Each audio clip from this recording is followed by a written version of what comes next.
ఈ మధ్య heart attack cases, heart related cases చాలా ఎక్కువైపోయాయి కదండి. సో మెయిన్గా అసలు ముందు మనకి హార్ట్ అటాక్ రాకముందే కొన్ని లక్షణాలు మనకి బాడీ చూపిస్తుంది, ముందే హెచ్చరిస్తుంది అనమాట. సో ఆ లక్షణాలు మనకి ముందే కనిపించాయి అనుకోండి, అసలు ఫస్ట్ వెళ్ళి ముందే ఈసీజీ 2D ఎక్కువ తీయించుకుంటే మనం చాలా సేవ్ అయిపోవచ్చు. అసలు ఆ లక్షణాలు ఏంటిది, కొన్ని లక్షణాలు ఉంటాయి అన్నమాట. ఆ లక్షణాలు ఏంటి అనేది మనం డిస్కస్ చేద్దాం. Prevention is better than cure అంటారు కదా. సో అలా మొదటి లక్షణం ఏంటిదంటే విపరీతంగా చెమటలు పట్టడం అనమాట.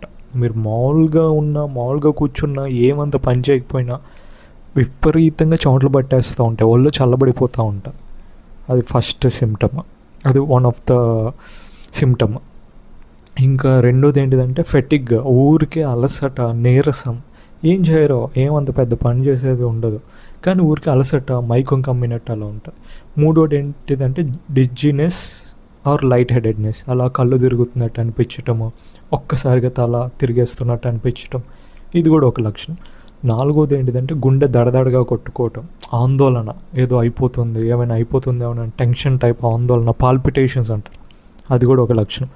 ఐదోది ఏంటిదంటే ఎడమ చేయికి కానీ మెడ భాగానికి ఆర్ఎల్స్ చిన్న దగ్గర అలా నొప్పి పాకుతూ ఉంటుంది, బ్యాక్ సైడ్కి, నెక్కి నొప్పి పాకుతూ ఉంటుంది, ఇదొక లక్షణం.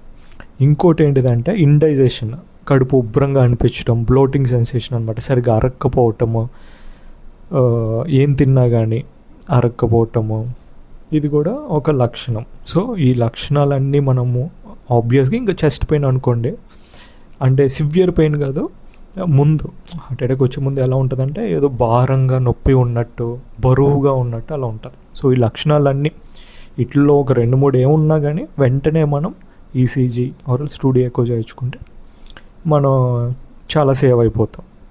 అండ్ ఇంకా ఏ టాపిక్ గురించి అయినా తెలుసుకోవాలనుకుంటే జస్ట్ ఒక కామెంట్ పెట్టండి, దాని గురించి కూడా మనం డిస్కస్ చేద్దాం.